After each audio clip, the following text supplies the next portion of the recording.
गीता में अर्जुन को स्वयं भगवान कह रहे हैं कि उस परमेश्वर की शरण में जा, उसके लिए उन संतों के पास जा जो तत्वदर्शी हो। इसी प्रकार हजरत मोहम्मद को उनका अल्लाह कह रहा है कि कोई और पूर्ण परमात्मा है। उसको पाने के लिए उन तत्वदर्शी संत की तलाश कर।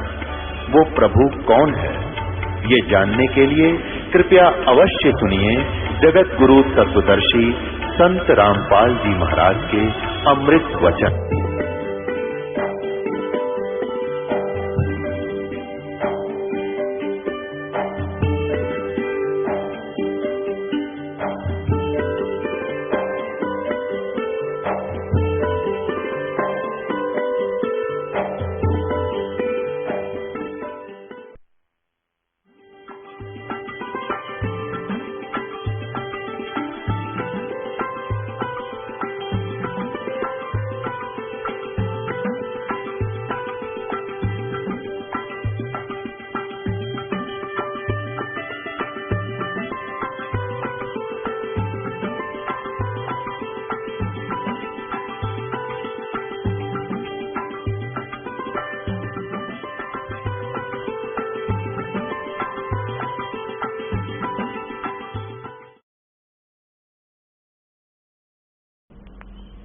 काटे बंधन विपत में कठिन कियो संग्राम, चिन्नो रे नर प्राणिया गरुड़ बड़ो के राम। गोवर्धन श्री कृष्ण धार्यो द्रोण गिरी हनुमंते, शेष नाग सब सृष्टि उठारा इनम कौन भगवंते। आप जी की लोक वेद है, आप ही की दंत कथाएं हैं कि शेष नाग के सिर पर सारी सृष्टि यानी पृथ्वी भी सब पूरा ब्रह्मांड रखा है, सारे पाताल पुतुल सब लोग रखे हैं। आप कहते हो कि शेष नाग ने सारी सृष्टि को संभाल रखा है, ऊपर सिर पे रख रखा है, और तुम कहते हो एक गोवर्धन उठाने मात्र से श्री कृष्ण भगवान की संज्ञा में आगे। तो हनुमान जी ने कौन सी कसर छोड़ी, द्रोणागिरी पर पहाड़ को उठा लाए थे, और फिर शेष नाग सारी पृथ्वी ने भी ठारा। तो इनमें भगवान कौन सा? केवल ये लक्षण नहीं भगवान के, पुण्यात्मा परमात्मा चारों युगों में आए हैं। सतयुग में सत्सुकृत नाम से आए प्रभु। उसमें एक विद्याधर ब्राह्मण और उसकी पत्नी दीपिका थी। वो आ रहे थे कहीं से, ससुराल से अपनी पत्नी को लेकर आ रहा था। निसंतान थे, विवाह को कई वर्ष हो चुके थे। परमात्मा ऐसे ही एक कमल के फूल पर एक सरोवर में शिशु रूप धारण करके विराजमान हुए। अब परमात्मा को वो निसंतान दंपति अपने घर ले आया, खूब पालन किया। कुछ दिन ऐसा बीते कि उन्होंने कुछ नहीं खाया पिया, चिंतित हुए। फिर आकाश परमात्मा ने आकाशवाणी की, एक कुंवारी गाय लाओ, बछिया लाओ, और उस पे वो दूध दिया करेगी। इसी तरह स्टार्ट हुआ, उनकी परवरिश हुई। परमात्मा 5 वर्ष के ही हुए थे। इन मनु जैसों के छक्के छुड़ा दिए, लेकिन ये इतने ढीठ थे, भगवान के ज्ञान को समझा नहीं, सुना नहीं। और परमात्मा कहा करते थे कि मैं ही पूर्ण परमात्मा हूं, मैं ऊपर भी हूं और यहां पर भी हूं। जो इन्होंने भगवान की परिभाषा सुन रखी थी, सुना रखी थी, उसके सच्चाई उसके विपरीत है। तो मनु जैसे ऋषि ने परमात्मा के साथ व्यंग करना शुरू कर दिया, मजाक करना शुरू कर दिया, और अपना मान के भूखे ने कह दिया कि ये वामदेव है। वैसे परमात्मा का नाम सत्सुकृत था। वाम का अर्थ होता है उल्टा। एक तो राइट हैंड, इसको सीधा हाथ कहते हैं, और एक जो लेफ्ट हैंड, इसको जो है उल्टा हाथ कहते हैं। ऐसे ही वाम माने उल्टा, बामा तो परमात्मा को वो मनु जी और साथ में अन्य ऋषि कहने लगे यो तो वामदेव है। वामदेव मीन उल्टी बात कहे सारी, परमात्मा को साकार बताता है, ब्रह्मा विष्णु महेश से ऊपर कोई प्रभु बताता है कि ये ज्ञानहीन है। और दूसरी परमात्मा कहा करते मैं सबसे ऊपर सतलोक में भी मैं ही हूं और यहाँ आपके सामने भी मैं हूं।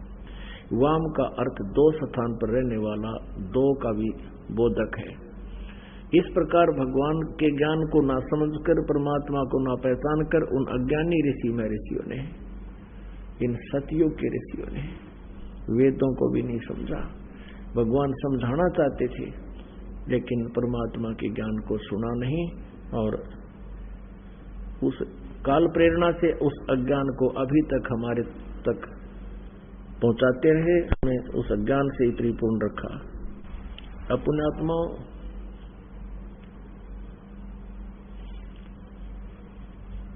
अब थोड़ा सा आपको और प्रकरण दिखाते हैं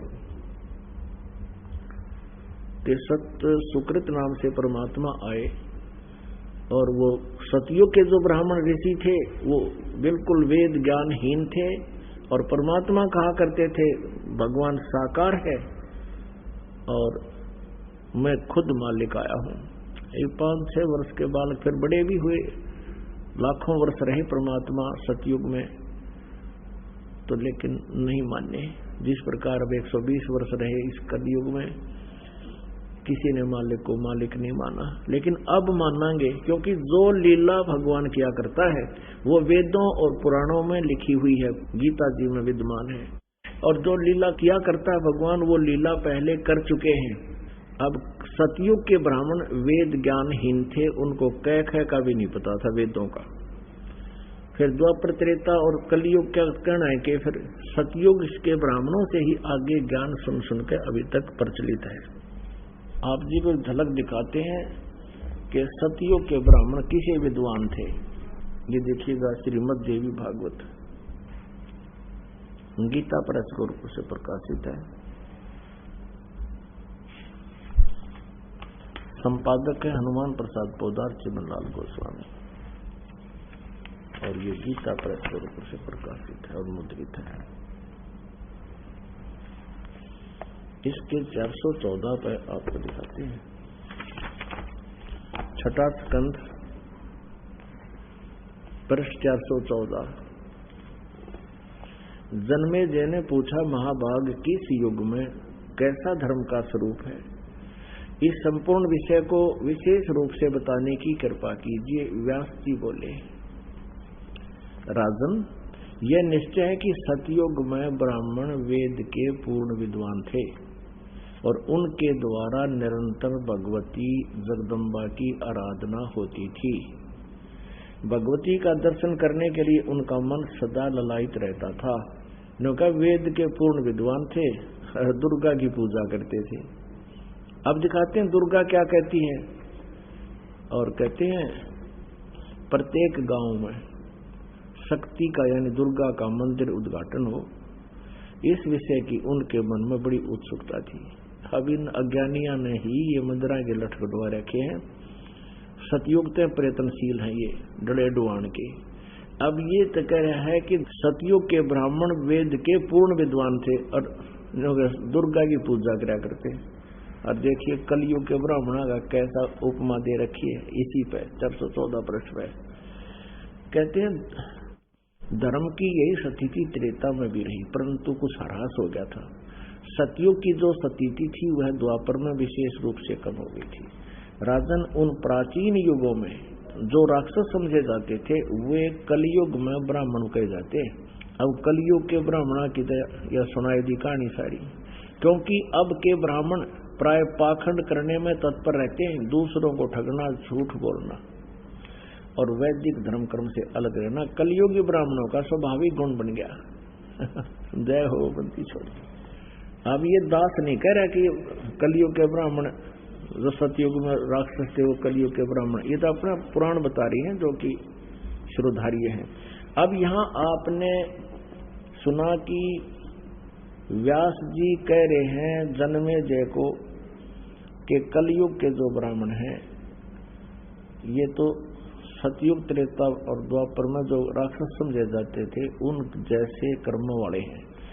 और यहाँ दूसरा ये कह रहे हैं कि राजन व्यास जी कह रहे हैं जन्मेजय को कि सतयुग के ब्राह्मण को ऋषि कहो।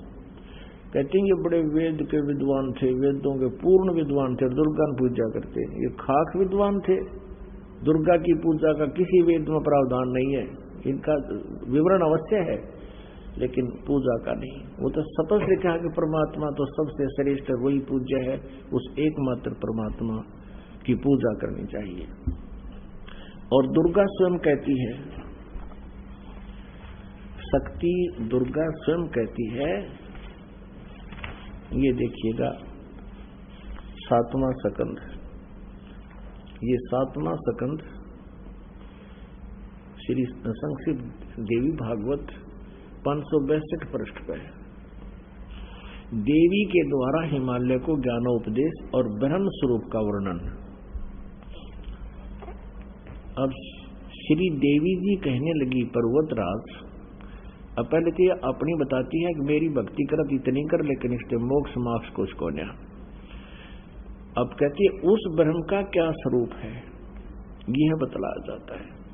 जो प्रकाश रूप, सबके अत्यंत समीप में स्थित, हृदय रूप गुहा में स्थित होने के कारण गुहाचर नाम से प्रसिद्ध है और महान पद अर्थात परम प्राप्य है। वह समस्त प्रजा के ज्ञान से परे है और किसी की बुद्धि में आने वाला नहीं है, यह तुम जानो। जो प्रकाश रूप, जो सूक्ष्म से भी अत्यंत सूक्ष्म, जिसमें संपूर्ण लोक और इन लोकों में निवास करने वाले प्राणी स्थित हैं, वही यह अक्षर ब्रह्म है। अब यहाँ ब्रह्म के स्थान पर अक्षर ब्रह्म कह रही है। और वही सबके प्राण है, वही सबकी वाणी है, वही सबके मन, और वही परम सत्य और अमृत अविनाशी तत्व है। सौम्य उस वेदने योग्य लक्ष्य का तुम वेदन करो, मन लगाकर उसमें तन्मय हो जाए। सौम्य उपनिषद में कथित महान अस्त्र रूप धनुष लेकर अब यहाँ आ जाते हैं। ये धनुष तो इनका पर्वण बता दिया, जीवात्मा बाण है और ब्रह्म उसका पाणा उद्देश्य, यानी ब्रह्म की साधना करो, ओम का जाप करे, जीवात्मा करे। अब दुर्गा फाइनल करती है, कोई पूजा नहीं करनी, मेरी भी नहीं करनी, उस एकमात्र परमात्मा को ही जाने, दूसरी सब बातों को छोड़ दी। यही अमृत रूप परमात्मा के पास पहुंचाने वाला पुल है। ओहो, स्पष्ट कर दिया कि और सब छोड़ दो पूजाएं, संसार समुद्र से पार होकर अमृत रूप परमात्मा को प्राप्त करने का ये सुलभ साधन है। आगे देखो,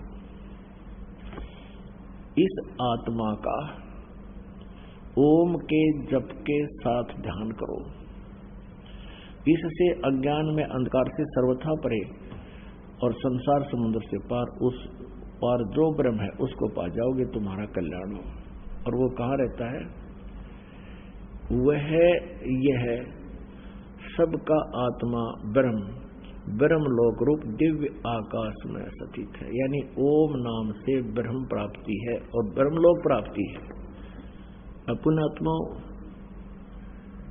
ये तो देवी ने बता दिया। और ये देवी पूजन सतयुग के ब्राह्मण अर्जुनों का वेद के पूर्ण विद्वान थे। वेदों में कितने देवी के पूजा का प्रावधान नहीं है, ये इनकी अपनी लोक वेद है। अब देवी कह रही है ब्रह्म की पूजा करो, उसका ओम नाम है, ब्रह्म लोक में चले जाओगे, नथिंग एल्स, और कुछ नहीं करना। तो क्या के विद्वान थे पुण्यात्माओं, अभी तक हमें भ्रमित कर रहे थे, ये स्वयं भी अपना नरक, अपना जीवन नष्ट करके नरक के भागी होगी। अब ब्रह्म क्या कहता है? गीता जी अध्याय नंबर 8 के श्लोक नंबर 13 में गीता ज्ञानदाता श्री कृष्ण में प्रवेश करके ये ब्रह्म बोल रहा है, काल बोल रहा है। ये कहता है कि ओम इति एकाक्षरम ब्रह्म व्यवहारन माम अनुसमरण ये प्रियाति तदंदेहम स याति परमाम गतिम। मुझ ब्रह्म का एक अक्षर ओम है, यही मेरा मंत्र है। उच्चारण करके सिमरण करता हुआ ये परियाति तदंदे, हम जो शरीर छोड़कर जाता है, स याति परमाम गतिम, यानी वह ओम से मिलने वाले उस गति को प्राप्त होगा जो ओम के जाप से जो परम गति होती है, यानी ब्रह्मलोक प्राप्ति होती है, उसको प्राप्त होगा। और गीता जी अध्याय नंबर 8 के श्लोक नंबर 16 में स्पष्ट किया है कि ब्रह्मलोक पर्यंत भी ये सभी प्राणी पुनरावर्ती में हैं। वहां गए प्राणी भी जन्म मृत्यु में आते हैं, पुनः अक्षीण होते ही फिर पृथ्वी लोक पर आते हैं। तो ये भी मोक्ष नहीं हुआ, परम कल्याण नहीं हुआ। गीता ज्ञानदाता ब्रह्म स्वयं कह रहा है चौथे अध्याय के 5वें और 9वें श्लोक में, दूसरे अध्याय के 12 श्लोक में गीता जी में कि अर्जुन तेरे और मेरे बहुत जन्म हो चुके, तू नहीं जानता मैं जानता हूं। मेरे जन्म और कर्म अलौकिक हैं। इसलिए कहा कि अर्जुन 18वें अध्याय के 62वें श्लोक में तू सर्व भाव से उस परमेश्वर की शरण में जा जिसकी कृपा से तू परम शांति और सनातन परम धाम को प्राप्त होगा। उस परमात्मा के बारे में, तत्वरम के बारे में बहुत जगह प्रमाण दिए हैं। दूसरे अध्याय के 17वें श्लोक में गीता जी ने कहा कि अविनाशी तो उसको जान जिसको मारने में कोई समर्थ नहीं है। और दूसरे अध्याय के 12वें श्लोक में स्वयं अपने आप को नाशवान बता रहे हैं। तो कोई और प्रभु है जो ब्रह्म बता रहा है कि उसकी पूजा करनी चाहिए, और उसका मंत्र जो है वो तत्वदर्शी संत बताएगा। चौथे अध्याय के 34वें श्लोक में कहा है कि मैं नहीं जानता। उस तत्वदर्शी संत की खोज कर, जो चौथे अध्याय के 32वें श्लोक में जिस सच्चिदानंद घन ब्रह्म की वाणी में विस्तार से कहे गई धार्मिक यज्ञ हैं, अनुष्ठान हैं, क्रियाएं हैं की जानकारी है, वो तत्व ज्ञान है। उसको किसी तत्वदर्शी संत के पास जाकर समझ, उनको दंडवत प्रणाम करने से, कपट छोड़कर प्रश्न करने से वो तत्वदर्शी संत तुझे परमात्मा की जानकारी देंगे। फिर उस तत्वदर्शी संत की पहचान बताई है 15वें अध्याय के प्रथम मंत्र में कि उल्टे लटके हुए संसार रूपी इस वृक्ष के उल्टा लटका संसार रूपी वृक्ष है, ऊपर को जड़ है और नीचे को तीनों गुण रूपी शाखा है। गीता ज्ञानदाता ने केवल इतना बताया है, और साथ में ये कहा कि इसके सभी पार्ट को, सभी विभागों को, तना कौन है, जड़ कौन है, डार कौन है, शाखा कौन है, पत्ते क्या है, जो इन सभी को बता देगा सवेदवित, वो तत्वदर्शी संत है। परमेश्वर कबीर देव जी स्वयं आते हैं और ये तत्व ज्ञान स्वयं अपना बताते हैं, अपनी महिमा आप ही सुनाते हैं, अपने द्वारा रची हुई सृष्टि को स्वयं ही बताते हैं। क्या बताते हैं? अक्षर पुरुष एक पेड़ है, निरंजन वा की डार, और तीनों देवा शाखा है, ये पात रूप संसार। अब थोड़ा सा ये सृष्टि रूपी आपको दिखाते हैं संसार। देखिएगा, परमेश्वर ने गीता के अध्याय नंबर 15 के श्लोक नंबर 1 में कहा है, ऊर्ध्व मूलम अधः शाखम, ऊर्ध्व मूलम अधः शाखम अश्वत्थम प्राहु अव्यम। ये देखिएगा, ये श्रीमद् भगवत गीता जय दयाल गोविंद का इसके अनुवादक है। अथ पंचदशो अध्याय, ये 15वां अध्याय, प्रथम श्लोक। ऊर्ध्व मूलम अधः शाखम अश्वत्थम प्राहु अव्यम छंदासी यस्य पर्णानि ये तम वेद स वेदवित। अनुवाद करता कर रहा है, आदि पुरुष परमेश्वर मूल वाले, यानी आदि पुरुष परमेश्वर तो इसकी जड़ समझो भगवान पेड़ की, संसार रूपी वृक्ष की, और अधः शाखम ब्रह्मा रूप मुख्य शाखा वाले। ये गलत अनुवाद किया है। अधः माने नीचे होता, देखिएगा ये इन्हीं के द्वारा दूसरे श्लोक में 15वें अध्याय के में 2 बार अधः शब्द है, इसका यहां अनुवाद किया है। अधः माने नीचे, अधः माने नीचे, ये बिल्कुल सही किया। और यहाँ ये विचलित हो गए, ब्रह्माना गड़ाए रखे हैं, इसने प्रजापति माने। अब क्या है? ऊर्ध्व मूलम, ऊपर को तो जड़ वाला, नीचे को शाखा वाला, अधः शाखम नीचे को शाखा वाला, और संसार रूपी पीपल के वृक्ष को अविनाशी कहते हैं। वेद जिसके पत्ते कहेंगे, ये छंदासी, ये छंदासी का अर्थ वेद कर दिया ना। छंद माने विभाग, टुकड़े, उस संसार रूप वृक्ष को जो पुरुष, जो संत मूल सहित तत्व से जानता है, स वेदवित, वह वेद के तात्पर्य को जानने वाला, अर्थात वो तत्वदर्शी संत है। अब देखियो, भगवान आए थे तत्वदर्शी संत बन के। पुण्यात्माओं, गीता जी अध्याय नंबर 15 के श्लोक नंबर 1 में स्पष्ट कर दिया कि ऊर्ध्व मूलम अधः शाकम प्राहु अश्वत्थम अवयम, और छंदासी यस्य पर्णानि ये तम वेद स वेदविद। अब क्या बताया है कि उस संसार रूपी वृक्ष के ऊपर न तो जड़ तो मूल मालिक है, कुल परमात्मा समझो, जिससे सारे ब्रह्मांडों को आहार मिलता है, वो सबका धारण पोषण करता है, वो परमात्मा तो समझो संसार रूपी वृक्ष की जड़ है। और नीचे को तीनों गुण, रजगुण ब्रह्मा, सतगुण विष्णु, तमगुण शिव जी रूपी शाखाएं हैं। और जो संत इनके सभी पार्ट्स को, सभी विभागों को बता देगा, तना कौन है, मूल कौन है, तार कौन है, और पत्ते कौन, शाखा कौन, सवेदवित, वो तत्वदर्शी संत है।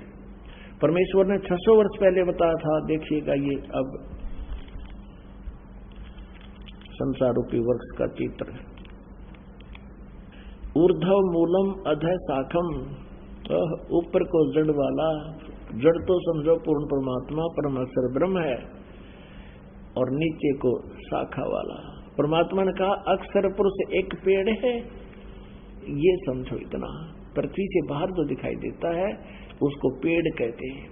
ये अक्षर पुरुष तना है, ये तो अक्षर पुरुष है। जिसे गीता जी अध्याय नंबर 15 के श्लोक नंबर 16 और 17 में 3 पुरुष बताए हैं। एक अक्षर पुरुष, एक ये सर पुरुष यानी ज्योति निरंजन डार, और एक परम अक्षर ब्रह्म है, उत्तम पुरुषत्व अन्य, ये जड़ है, ये परम अक्षर ब्रह्म है, ये मूल मालिक है, पूर्ण परमात्मा आदि पुरुष परमेश्वर। तो इस संसार रूपी वृक्ष की जड़ समझो। तो क्या बताया परमात्मा ने कि अक्षर पुरुष एक पेड़ है, और ज्योति निरंजन हुआ की डार, इसको सर पुरुष भी कहते हैं, ब्रह्म भी कहते हैं, इसको काल भी कहते हैं। इसको डार समझो, सरपुरुष, सर्वब्रह्म अर्थात सरपुरुष, इसको काल ब्रह्म भी कहते हैं, इसको सर्वपुरुष भी कहते हैं। ये अक्षर पुरुष कहलाता है। और तीनों देवा शाखा है, बाई पात रूप संसार। परमेश्वर ने 15वें अध्याय को गीता जी को इस एक ही अपनी अमृत वाणी के एक ही लोकोक्ति में, एक ही दोहे में स्पष्ट कर दिया है। कबीर अक्षर पुरुष एक पेड़ है, निरंजन वाकी डारे, तीनों देवा शाखा है, पाते रूप संसार। अब ये इतना बताया कि अक्षर पुरुष एक पेड़ है, निरंजन ये काल समझो, ये एक इसकी एक डार है, और इसके 3 पुत्र, ये 3 शाखाएं हैं, रजगुण ब्रह्मा, सतगुण विष्णु, तमगुण शिव जी, और आप जी यहाँ पर हैं, हम यहाँ पर हैं आगे। अब ध्यान करना, हम यहाँ पर हैं आगे। अपने आत्माओं, श्रीमद् भगवद गीता अध्याय नंबर 15 में स्पष्ट कर दिया कि ऊपर को जड़ वाला, नीचे को तीनों गुण रूपी शाखा वाला, ये उल्टा लटका हुआ एक संसार रूपी वृक्ष है। जड़ तो समझो परमअक्षर ब्रह्म है, ये पूर्ण परमात्मा है, और नीचे की तीनों गुण रूपी शाखा बता दी काल ने, और कुछ नहीं बताया। ऊपर न जड़ है, ऊर्ध्व मूलम, और नीचे को तीनों गुण रूपी शाखा है। ये देखिएगा, ये श्रीमद् भगवत गीता फिर देखिएगा। ये आप पढ़ रहे हैं, अभी आपने 15 में जाएगा प्रथम मंत्र पढ़ लिया। जो संत इस संसार रूपी वृक्ष को मूल सहित जड़ते लेकर पत्याति सही बता देगा, स वेदवित, वह वेद के तात्पर्य को जानने वाला। आगे देखना 2 में क्या कहा है कि उस संसार वृक्ष की तीनों गुण रूप, जल से बड़ी हुई नहीं, तीनों गुण रूप विषय परवाला, ये भी देख लियो साथ में, विषय परवाला शाखा, ये विषय विकारों वाली तीनों गुण रूपी शाखाएं हैं। इसका सीधा अर्थ बनता है, न तो और कुछ लिख रखा है।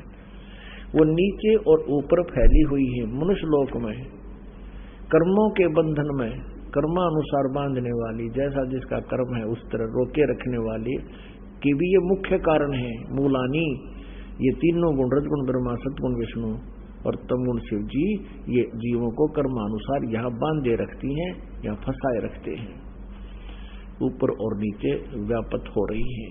तीनों यानी ब्रह्मा विष्णु महेश जी की जो स्थिति है, जिनका जो प्रभुता है इस पृथ्वी लोक पर, नीचे पाताल लोक पर और ऊपर स्वर्ग लोक पर, इनमें एक एक विभाग के मंत्री हैं। ये रजगुण विभाग के ब्रह्मा जी, सतगुण विभाग के विष्णु जी, तमगुण विभाग के शिव जी।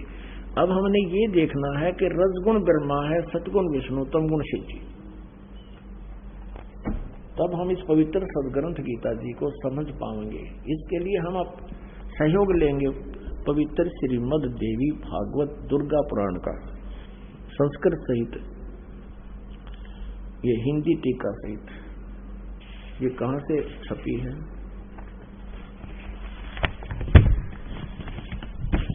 अथ देवी भागवतम सभाष्टीकम सहमातम, खेमरा श्रीकृष्ण दास प्रकाशन, बंबई से। हम आते हैं तीसरे सकंद में।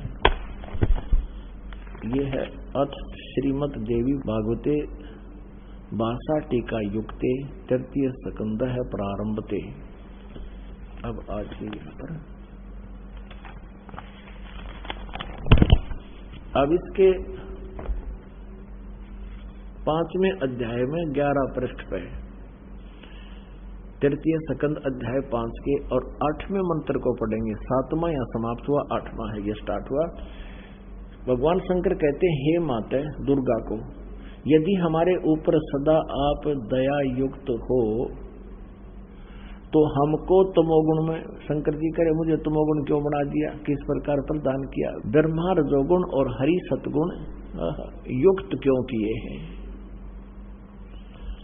अब फिर अभी संस्कृत और देख लेंगे हम, क्योंकि देवनागरी लिपि है, आसानी तो समझ में आ जाएगी। यहाँ 7वां श्लोक समाप्त हुआ, 8वां प्रारंभ हुआ। यदि दया धर्मना न सदाम्बिके, यदि आप हमारे ऊपर दया युक्त हो तो हे अंबिके, हे माता, कथम अहम विहित है, मैं क्यों उत्पन्न कर दिया, मैं क्यों बना दिया, क्यों उत्पन्न कर दिया तमोगुण, मैं तमोगुण क्यों उत्पन्न कर दिया। और कमल से उत्पन्न होने वाले ब्रह्मा जी को रजोगुण संभव, आपने रजोगुण क्यों बना दिया, क्यों उत्पन्न संभव उत्पन्न करना। और सुविहित के मुँह सतोगुण हरि और विष्णु जी को आपने सतोगुण क्यों बना दिया। इति सिद्धम रजगुण ब्रह्मा, सतगुण विष्णु, तमगुण शिव जी। फिर देखिएगा शिव पुराण गीता प्रेस गोरखपुर से प्रकाशित है। इसके 110 पृष्ठ का आपको दिखाते हैं। इसके संपादक हनुमान प्रसाद पोदार ओनली। इसमें स्पष्ट किया है कि ब्रह्मा विष्णु महेश में गुण है। ये है पृष्ठ 110, संक्षिप्त शिव पुराण 9वां अध्याय, रुद्र संहिता 9वां अध्याय। इस प्रकार ब्रह्मा विष्णु तथा रुद्र, इन तीन देवताओं में गुण है। रजगुण ब्रह्मा है, सतगुण विष्णु, तमगुण शिव जी। रुद्र यानी महेश भी कहते हैं इसको। और परंतु शिव, ये काल खुद शिव रूप में प्रकट हो जाता है, कभी ब्रह्मा रूप में हो जाता है, परंतु शिव गुणातीत माने गए। यानी काल जो है ब्रह्मा विष्णु महेश और शिव से अलग है। अभी भी आपको दिखाया था, अब फिर थोड़ा दिखाना पड़ेगा। वही प्रकरण है कि एक बार ब्रह्मा विष्णु महेश का आपस में झगड़ा हो गया, और इस बात पर मैं तेरा बाप, विष्णु कहता मैं तेरे बाप, ब्रह्मा जी कहते मैं तेरा बाप। इनके बीच में स्तंभ खड़ा कर दिया।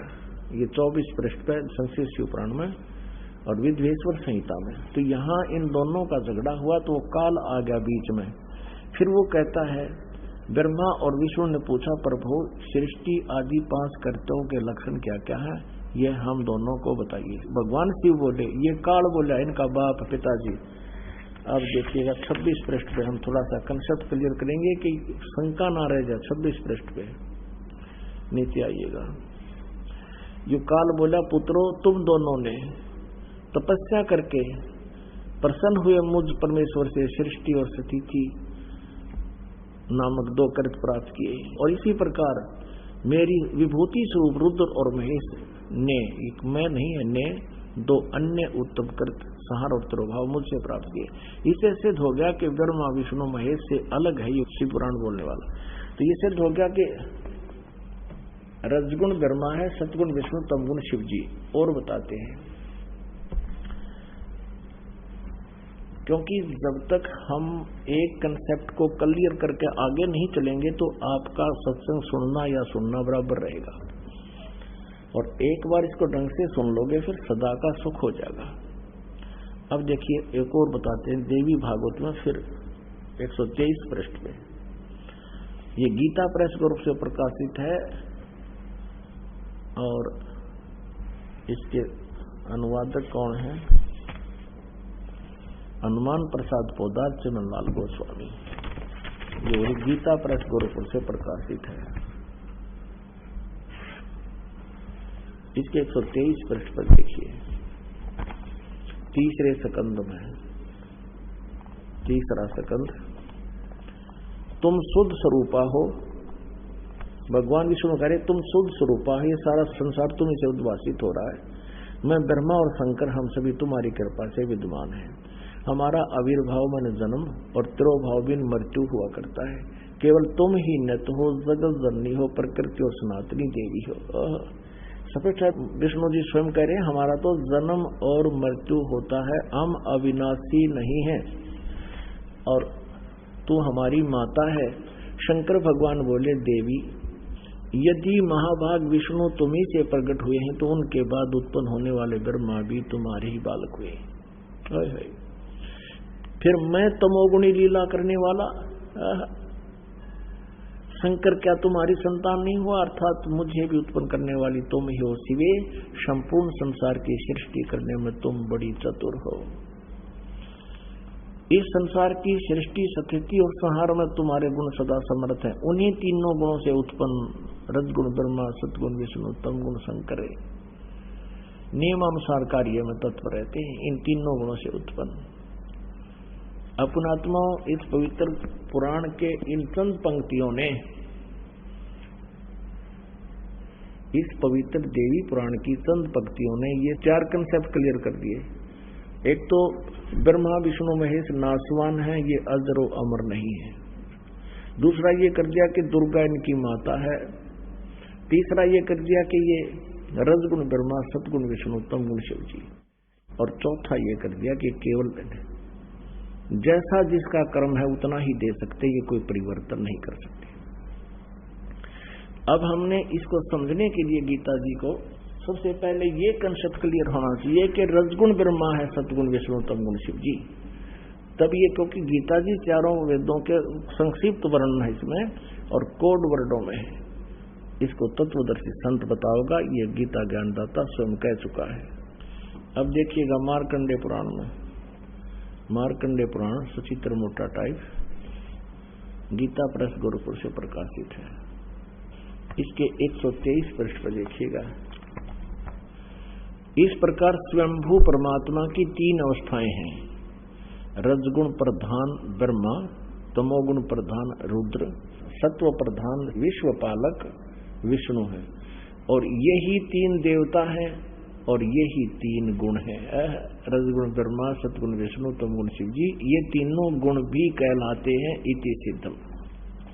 पुण्यात्माओं, अब हम श्रीमद् देवी भागवत को बहुत आसानी से समझेंगे। देखिएगा,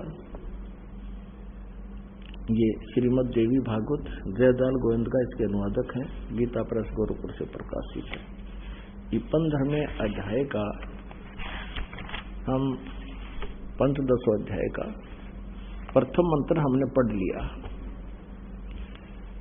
और दूसरा ये है कि इस संसार की तीनों गुण रूप रजगुण ब्रह्मा, सतगुण विष्णु, तमगुण शिव जी रूप, ये शाखाएं हैं। यहां देखिएगा, विषय परवाला शाखा, विषय परवाला शाखा, विषय भोग यानी विकारों वाली ये शाखाएं ऊपर और नीचे फैली हुई हैं। मनुष्य लोक में कर्मों के बंधन में कर्मानुसार बांधने वाले भी ये तीनों गुण ब्रह्मा विष्णु महेश बांधन की मुख्य कारण है, जड़ है। जो कारण बीमारी की जड़ ये है और नीचे और ऊपर फैली हुई है, सभी लोकों में नहीं, केवल 3 लोकों में, ऊपर और नीचे। तीसरे में कहा है इस संसार वृक्ष का स्वरूप जैसा कहा है वैसा यहाँ विचार काल में नहीं पाया जाता। विचार काल माने गीता ज्ञानदाता कहता है इस संसार रूपी वृक्ष के बारे में मुझे जो जानकारी है वह पूर्ण नहीं है। तेरे मेरे इस विचार काल में गीता जी के डिस्कशन में मैं कंप्लीट नहीं बता पा रहा। इस संसार रूपी वृक्ष का स्वरूप अर्थात ब्रह्मांड की सृष्टि रचना के बारे में जैसा कहा है वैसा यहाँ विचार काल में यानी गीता जी के ज्ञान में नहीं पाया जाता, क्योंकि न तो इसका आदि है, मुझे इसका आदि और अंत का पता नहीं है, और न इसकी अच्छी तरह प्रकाशित तिथि है, क्योंकि मैं नहीं जानता। इसलिए इस सुविरुद्ध मूलम अहमता ममता वासना नहीं, अति दृढ़ मूल वाले यानी अविनाशी परमात्मा रूपी तो जड़ है, वो तो अविनाशी है, कभी नाश में आता नहीं। वो दृढ़ मूल माने अविनाशी परमात्मा रूपी मूल वाले संसार रूपी पीपल के वृक्ष को दृढ़ माने दृढ़, असंग शस्त्र इन वैराग रूप शस्त्र द्वारा काट कर नहीं, तत्व ज्ञान रूपी शस्त्र द्वारा काट कर यानी तत्व ज्ञान से अच्छी तरह समझकर उसके पश्चात ये चौथा श्लोक में स्पष्ट कर दिया।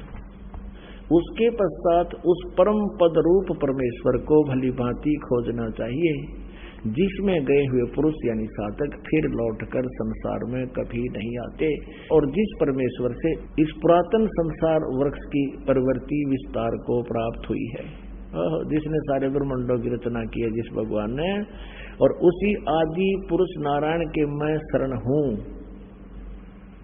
इस प्रकार दृढ़ निश्चय करके उसी परमेश्वर का मनन और निधि ध्यान करना चाहिए। यानी पद माने पूजा कर, गीता ज्ञान दाता कहता उसी की पूजा करनी चाहिए, जहां जाने के बाद फिर लौटकर संसार में कभी नहीं आते। पुण्यात्मा प्रसंग चला था कि सतयुग के ब्राह्मणों ने कह का भी नहीं बेरा, और कलयुग के बताए रखे हैं, आपने पढ़ लिया, बार बार कहने तक शोभा ना देता।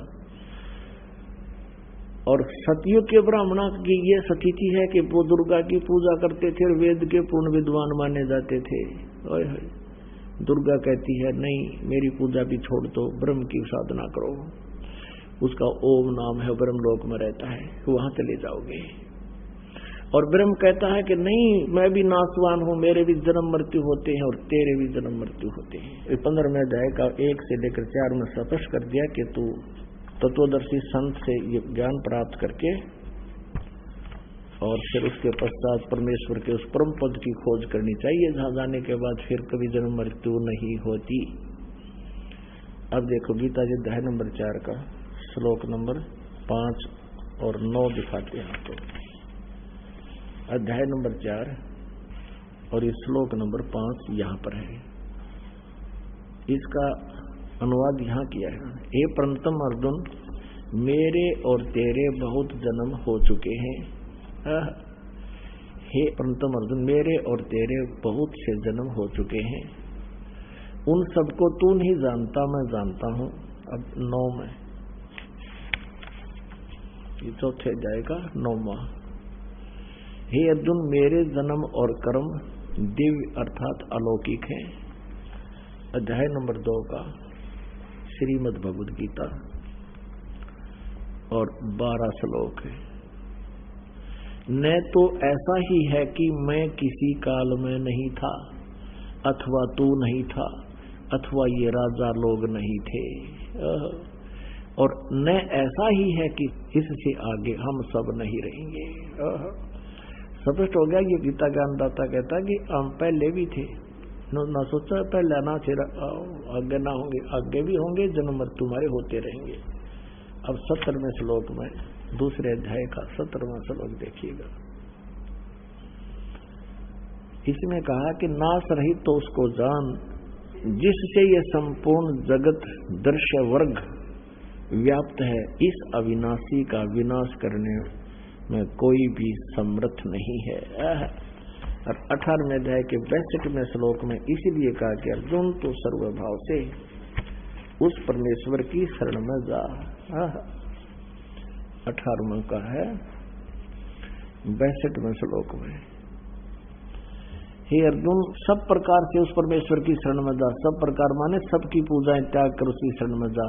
उस परमात्मा की कृपा से ही तू परम शांति को तथा सनातन परम धाम को प्राप्त होगा, फिर तेरी जन्म मृत्यु नहीं होगी। पुण्यात्मा, कुछ भक्त जन ये समझते हैं कि संत रामपाल जो है ब्रह्मा विष्णु महेश की जो है ना आलोचना करता है। नहीं, और ये भी कहते हैं कि ब्रह्मा विष्णु महेश जी की पूजाएं छुड़वाता है। पुण्यात्मा, ना तो कुछ छोड़ना है, हमने अपनी साधना को शास्त्र अनुकूल करना है, जो हमारे सदग्रंथों में लिखा है, जिससे हमें लाभ होगा। जैसे संसार रूपी एक वृक्ष है, अभी आपने देखा, और पुण्यात्मा आप जी ने कोई आम का पेड़ बोना है, आप जी ने कोई भक्ति कर्म करना है, आम का पौधा बीजना है, तो कैसे बीजोगे? उसको जड़ की तरफ से गमले में तो पौधा बनाओगे और फिर मिट्टी में भी गड्ढा खोद कर जड़ की तरफ से लगाओगे, और फिर जड़ की सिंचाई करोगे, मूल की, जड़ों की। तो जड़ की यानी मूल की सिंचाई करने से संसार रूपी पौधा बड़ा होगा और फिर टहनियां के फल होंगे, लगेंगे। परमात्मा कहते हैं अक्षर पुरुष एक पेड़ है, निरंजन वा की डार, और तीनों देवा शाखा हैं, ये पात रूप संसार। अब देखिएगा, सीधा बीजा हुआ लगाया हुआ भक्ति रूपी पौधा, ये है एक पौधे को बीजने का प्रॉपर वे, सुचारू विधि ये है। नीचे को जड़ है, जड़ को मिट्टी में या गमले में पौधा बनाया है, फिर इसको गड्ढा खोद कर मिट्टी में डाला जाए और फिर जड़ की पूजा करे। फिर इससे क्या होगा कि ये सब टहनियां बढ़ जाएंगी, ये देवता। और हम क्या कर रहे हैं? हम उल्टा कर रहे हैं। हमने ब्रह्मा विष्णु महेश यानी टहनियों की तब पूजा शुरू कर दी और जड़ की पूजा छोड़ दी। हमने साधना शास्त्र विरुद्ध शुरू कर रखी है। और परमात्मा यही कहा करते, ये दास भी यही कहता है, परमेश्वर कहा करते थे कि इसको ऐसे कर लो, एक साधे सब सदे है, सब साधे सब जावे। सब साधन थे, सारा नष्ट हो गए थे, पौधा उगना ही नहीं, लगना ही नहीं। एक साधे सब सदे, एक की साधना करने से सारा पौधा प्रफुल्लित हो जाएगा। और सब साधे सब जावे, माली यानी समझदार व्यक्ति जो सही प्रोसीजर से परिचित है, माली सींचे मूल को हो, वो फल फूल गोए। कितने सिंपल वे में बताया परमात्मा ने कि एक के साथ सब सद है, यानी पूरा काम हो जाएगा एक मूल भगवान की पूजा करने से। और सब साध्य सब जावे, ये तो नाश कर दिया भक्ति का। हम ऐसा कर रहे हैं, सचमुच ऐसी साधनाएं कर रहे हैं, गीता और वेदों के अनुसार ना करके मनमुखी साधनाएं कर रहे हैं। अब आपको दिखाते हैं गीता जी अध्याय नंबर 3 का।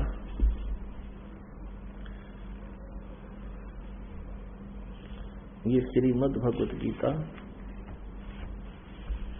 देखिएगा, श्रीमद् भगवत गीता जयदयाल गोविंद का इसके अनुवादक है। और यहाँ देखना मंत्र नंबर 10 से हम लेंगे अध्याय नंबर 3 का।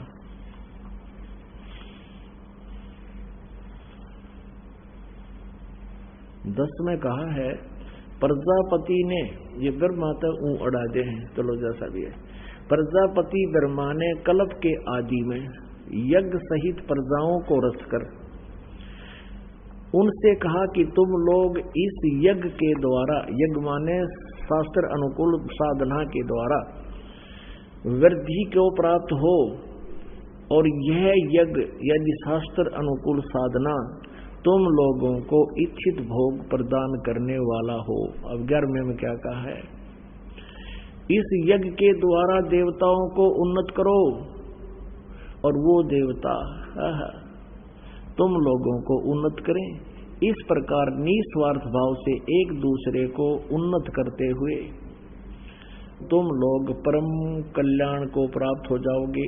12 में फिर कहा है, तीसरे अध्याय के में 12 में, यज्ञ के द्वारा शास्त्र अनुकूल साधना के द्वारा बढ़ाए हुए देवता रजगुण ब्रह्मा, सतगुण विष्णु, तमगुण शिवजी रूपी शाखाएं शास्त्र अनुकूल साधना से ये देवता बढ़ जाएंगे, बड़ी टहनी बन जाएंगी, पेड़ बन जाएगा।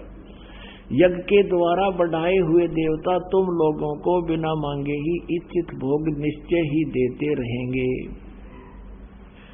उन देवताओं के द्वारा दिए हुए भोगों को जो पुरुष इनके बिना दिए यानी बिना दान किए और स्वयं भोगता है वह चोर ही है। अब 13वें में क्या कहा है,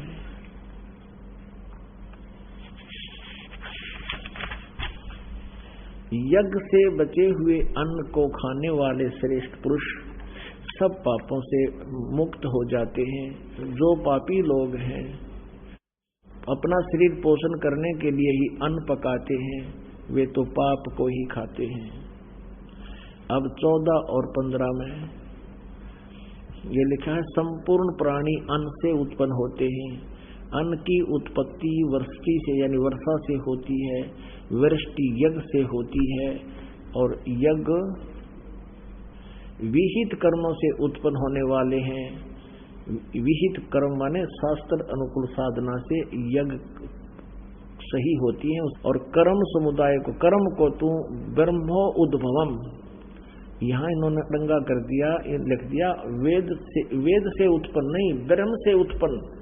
काल के लोक में आए तो हमारा ये कर्म लगे, हमने कर्म करके ही मिलेगा, वैसे यहाँ कुछ नहीं मिल सकता। तो ब्रह्म के यहाँ ब्रह्म के से ये कर्म लगे।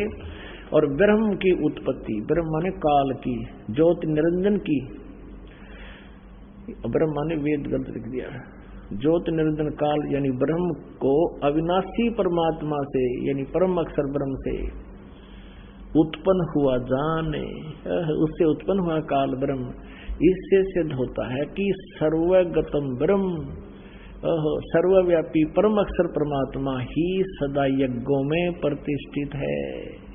सभी धार्मिक अनुष्ठानों में शास्त्र अनुकूल साधना में परम अक्षर ब्रह्म, परम अक्षर परमात्मा या परम अक्षर ब्रह्म, सर्वगतम ब्रह्म ही प्रतिष्ठित है। उसको उसी को इष्ट मान के पूजा करनी चाहिए, उसी को उस संसार रूपी पौधे के मूल को पूजना चाहिए, फिर वो सबको लाभ होता है। अब दिखाते हैं, अभी आपने क्या पढ़ा, गीता जी अध्याय नंबर 3 के और श्लोक नंबर 10 में कहा है कि प्रारंभ में कल्प के आदि में प्रजापति ब्रह्मा ने कहा था कि तुम लोग धार्मिक शास्त्र अनुकूल साधना करो और उससे तुम्हें ये इच्छित भोग देगा। और फिर 11 में कहा कि इस ज्ञान के द्वारा देवताओं को उन्नत करो और वे देवता तुम लोगों को उन्नत करें, एक दूसरे को उन्नत करके ऐसे तुम परम कल्याण को प्राप्त हो। अब 12 में लिखा है कि यज्ञ के द्वारा बढ़ाए हुए देवता तुम लोगों को बिना मांगे इच्छित भोग देते रहेंगे। और फिर उनसे मिला हुआ जो कुछ है और तुम उसमें से दान नहीं करते तो फिर तुम चोर हो। पुण्यात्माओं, क्या स्पष्ट हो गया कि इन यज्ञ से बढ़े हुए देवता रजगुण ब्रह्मा, सतगुण विष्णु, तमगुण शिवजी, अक्षर पुरुष एक पेड़ है निरंजन वाकी डारे, तीनों देवा शाखा हैं ये पाते रूप संसार। अब शास्त्र अनुकूल साधना से भक्ति रूपी पौधे को हम सुचारू ढंग से बीज कर यानी जड़ की पूजा शुरू करेंगे, पूर्ण परमात्मा को इष्ट मानकर उसकी पूजा शुरू करेंगे और उधर से पूरी टहनियों और तने की भी हिफाजत रखेंगे, तो फिर ये एक दिन पेड़ बन जाएगा, आम का पौधा। और जब ये टहनियां यानी देवता बढ़ जाएंगे, इन देवताओं को बढ़ाओ, जब ये बड़ी हो जाएंगे देवता यानी टहनियां संसार रूपी वृक्ष के, यानी फिर क्या होगा, यानी आपकी भक्ति बढ़ जाएगी, आपके पुण्य कर्म बढ़ेंगे, पूर्ण परमात्मा की भक्ति शास्त्र अनुकूल करने से शुभ कर्म बढ़ेंगे, और उन सब शुभ कर्मों का भुगतान आपको यहाँ ब्रह्मा विष्णु महेश ही देंगे। थरो प्रॉपर चैनल आवेगा, वैसे नहीं मिलता। तो यहाँ ना तो ब्रह्मा जी को त्यागा जा सकता, जैसे देखिएगा संसार रूपी पेड़ के यानी पौधे के, फिर देखिए इसको अपन आत्मा हम पूजा तो करेंगे इष्ट रूप में पूर्ण परमात्मा की। अभी आपने गीता के अध्याय नंबर 3 के 14-15 में पढ़ा कि वो सर्वगतम ब्रह्म परम अक्षर ब्रह्म ही सभी यज्ञों में प्रतिष्ठित है, उसको ही इष्ट रूप में पूजना पड़ेगा। उसके बाद शुभ संस्कार बनेंगे, और वो शुभ संस्कार फिर ब्रह्मा विष्णु महेश के पास आएंगे। और हम तो ये पात रूप है, हम तो आगे हैं इनसे, हमारे को जो कुछ भी मिलेगा हमारे शुभ संस्कार बनेंगे। इस तरह से पूर्ण परमात्मा को इष्ट मानकर पूजा करेंगे, और उसका प्रतिफल ब्रह्मा विष्णु महेश के पास आऊगा। अब ये बड़े हो जाएंगी टहनियां, पूरा पेड़ बन जाएगा, तो ब्रह्मा विष्णु महेश रूपी इन शाखाओं का ये आम के फल लगेंगे, लद पद हो जाएंगे ये। और इस सुचारू साधना करने से ये टहनियां बिना मांगे फल दिया करेगी, यानी शास्त्र अनुकूल साधना पूर्ण परमात्मा परमेश्वर ब्रह्म कबीर जी की इष्ट रूप में मानकर उसकी पूजा प्रारंभ करेंगे, तो ब्रह्मा विष्णु महेश तीनों देवता रूपी शाखा हमें बिना मांगे फल देंगे, अपने आप देंगे। अब कोई यूं कहे कि भाई संसार रूपी वृक्ष ये पौधा ला लिया और जड़ में पूजा, क्या इन टहनियों को काट फेंकेंगे? फिर क्या यूज इसका? तो ब्रह्मा विष्णु महेश हमारे अभिन्न अंग हैं, लेकिन हम गलत साधना करने से सब यूजलेस कर दिया। ऐसे करने से ब्रह्मा विष्णु महेश की पूजा करने लगे, परम अक्षर ब्रह्म यानी मूल को छोड़ दिया। हमने अपनी भक्ति का नाश कर लिया। शास्त्र विदिता कर मनमानी जो पूजा करते हैं, आचरण करते हैं, गीता जी अध्याय नंबर 16 के श्लोक नंबर 23 में कहा है, उनको कोई यूज नहीं, ना उनको सुख है, ना उनकी गति होती है, ना उनका कोई सिद्धि प्राप्त होती है, यूजलेस। तो अब हम ऐसे कर रहे हैं, और परमात्मा भी यही कहा करते थे, दास भी कबीर परमेश्वर द्वारा बताए इस ज्ञान को आपसे कहता है कि आप इष्ट रूप में पूजो कबीर परमात्मा को, ये साधना करो, फिर इससे ये भक्ति रूपी पौधा अपने आप आपके शुभ संस्कार बनकर ब्रह्मा विष्णु महेश के पास आएंगे, ये बिना मांगे देंगे, आपको लद पद हो जाएंगे, यानी इतना आपको ये धन देंगे जो आपके संस्कार में सत साधना से होगा। अब फिर देखिए एक बार श्रीमद् देवी भागवत, जैसा कि आपको फिर सुनाता हूं। अब गीता अध्याय नंबर 3 का फिर देखिए, आसानी से समझना होगा। मुझ दास का उद्देश्य है कि आपको ईसा रंग दो इन सदग्रंथों से, क्योंकि आज हम कंप्यूटर से ही बना लिया मानव ने, और ये सदग्रंथ बहुत आसानी से समझने पड़ेंगे, समझ में आ जाएंगे। ये श्रीमद् भगवद गीता अध्याय नंबर 3 का श्लोक नंबर 10 फिर पढ़ दिए। प्रजापति ब्रह्मा ने कल्प की आदि में यज्ञ सहित प्रजाओं को रचकर कहा कि तुम लोग इस यज्ञ के द्वारा यानी शास्त्र अनुकूल साधना के द्वारा वृद्धि को प्राप्त हो, तुम्हारी उन्नति ऐसे होगी आध्यात्मिक, और यह यज्ञ तुम लोगों को इच्छित भोग प्रदान करने वाला हो। 11 में कहा है, इस यज्ञ के द्वारा देवताओं को उन्नत करो, यानी शास्त्र अनुकूल साधना करो। इन देवताओं ब्रह्मा विष्णु महेश के पास तुम्हारे शुभ संस्कार जाएंगे, फिर यही देंगे तुम्हें। वे देवता तुम लोगों को उन्नत करें।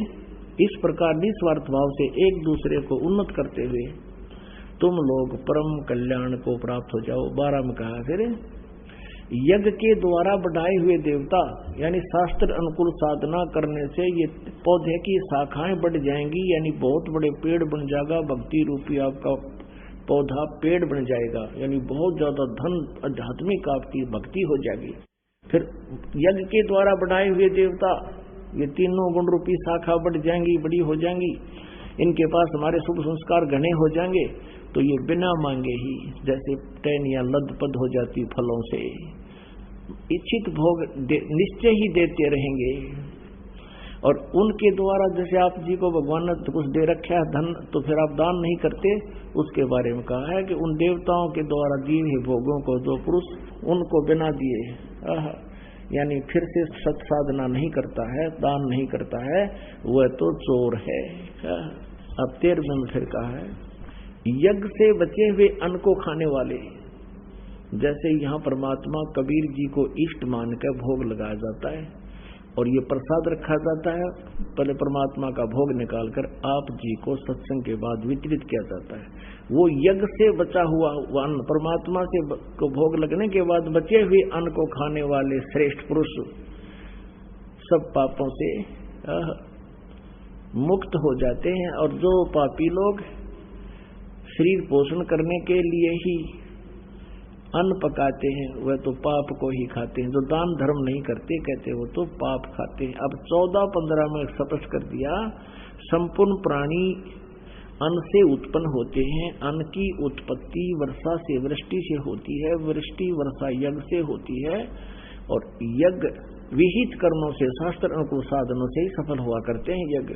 और कर्म लगे ब्रह्म से, यह इन्होंने गलत कर दिया, ब्रह्म से उत्पन्न हुए। काल के लोक में आए तो कर्म करने पड़े, सतलोक में तो हमने निष्कर्मीय सिद्धि प्राप्त है, वहां कोई काम नहीं करना पड़ता है।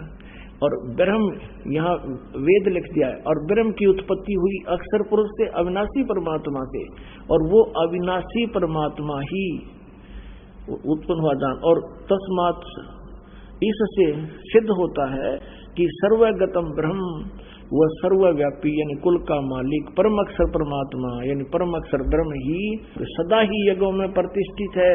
वो इष्ट रूप में पूज्य है। इष्ट मान के उसकी साधना सत साधना होगी, शास्त्र अनुकूल होगी, उससे तुम्हें लाभ होगा। पुण्यात्मा, ये सदग्रंथ हैं, इनके अंदर बहुत गूढ़ रहस्य और यथार्थ ज्ञान है। ये आज से नहीं, असंख्यों युगों से यही ज्ञान है। और ये सभी अनाड़ी जो ऋषि महर्षि नकली थे, इनको ज्ञान नहीं था, जिस कारण से आज तक हमारी दुर्गति हो रही है। आप करके देख लो ये साधना पुण्यात्मा, सच्चे हृदय से 1-2 वर्ष करके देखो। लेकिन हम क्या करते हैं कि काल के दूत गणे एक परिवार में से एक नाम ले लेता, 4 विरोध करना शुरू कर देते हैं घर के घर में, और उसके नियम को भंग करवा देते हैं। काल नहीं चाहता कि इनको कोई लाभ हो जाए और परमात्मा की महिमा सबके समझ में आ जाए। और कुछ दिनों के बाद क्या होगा, यदि आप दृढ़ता से लगे रहे, सीधा कर देगा परमात्मा घर वालों को भी और औरों को भी, साथ आपका कोई विरोधी नहीं रहेगा। एक दिन ऐसा ज्ञान आ जाएगा। तो ये ऐसे गड़बड़ करा देता है। और इस परमात्मा की साधना से आपको इतना सुख हो जाएगा, आप सोच भी नहीं सकते। भगवान इतना सुख देता है। एक अभी ताजा ही नाम लिया एक भक्त ने, MP का, ये थोड़ा सा बताता हूं उदाहरण। ये भक्त है त्रिलोक दास बैरागी, ग्राम डिम्बर खेड़ा, जिला कटनी, मध्य प्रदेश का निवासी है। ये भक्त यहीं आया हुआ है आज। और एक बार आगे आ जा, थोड़ा सा दिखाते हैं। इसने क्या बताया है कि मैंने अभी नाम लिया था 2010 में, 27 यानी 1 साल हो गया लगभग इसको, 27/6/2010 में नाम लिया था इसने एक पत्र लिख के दिया है। और ये स्वयं भी आपको अपना बताओगा। आप बीती पुण्यात्माओं, ये सत्कर मान लेना। आप इस परमात्मा के दरबार में ये सुख तो आपको फ्री ऑफ कॉस्ट मिलेंगे, ये तो रूंगे में मिलेंगे, लेकिन मिलेंगे उनको जो दृढ़ होकर पूरे नियमों को निभाता हुआ भगवान की भक्ति करेगा। फिर देखना इसने क्या बताया है। मैं त्रिलोक दास बैरागी, गांव डिम्बर खेड़ा, जिला कटनी, मध्य प्रदेश का निवासी हूं। मैंने दिनांक 27/6/2010 को नाम दान लिया था। जब मैंने नाम लिया था तब मुझे मालूम नहीं था कि नाम दान नहीं बल्कि अमृत ले रहा हूं।